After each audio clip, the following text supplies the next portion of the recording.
Welcome back. The constant global fall in oil prices presents a worrying situation for the economy of Trinidad and Tobago, especially since most exports here are energy-based.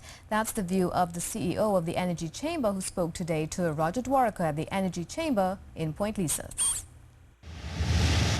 Fluctuating oil prices aren't a new phenomenon for Trinidad and Tobago. Since full production started some 70 years ago, the black gold has pushed the economy up and down with its highs and lows. At this time last year, the price of a barrel of oil stood at $110. Today, it's at its lowest since May 2009, below $50. Alarm at the highest quarters over this constant freefall has prompted the Prime Minister to make a statement on Thursday to allay fears in the energy sector. Our major exports are all energy-related commodity exports, and with oil prices going down, obviously the value of what we're selling to the international market is going down, and which is not good for the companies, and it's not good for the government, because government revenues obviously is going to be much lower than budgeted. The natural gas budget figure isn't a published number. That's one thing Dr. Driver and his chamber would like to know, especially what the realized gas price is at the wellhead. Presently, some people quote the Henry Hub spot price. So it'd be good to first of all find out what the Trinidad gas price has been over the last few months, see how we are compared to the budgeted figures of $2.75, and then it'd be good to hear what the government's structural adjustments they're going to be making to take into account the fact that revenue is going to be significantly down.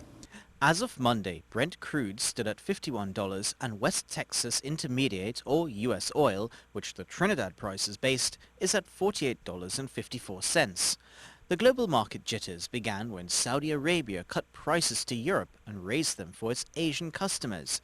Some analysts say it's a move by OPEC's largest oil-producing nation to defend its market share in Europe. Investors are worried that a combination of a global supply glut and weak demand could cause prices to fall further. In the United States, however, oil production is actually up. That's because of heavy investment in fracking. But the problem is that demand comes at a time when economies across the world, from Europe to China, have slowed their once voracious demand for oil.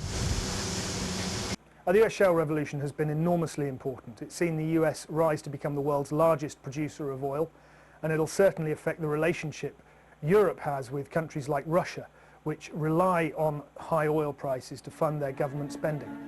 Which is why the government here has expressed concern, since the fall in oil prices has in fact forced a rethink or a rebudgeting of expenditure. Roughly translated, that means government ministries could see a reduction in their 2015 budget allocations, especially in an election year. Roger Dwarika, C News Business Report.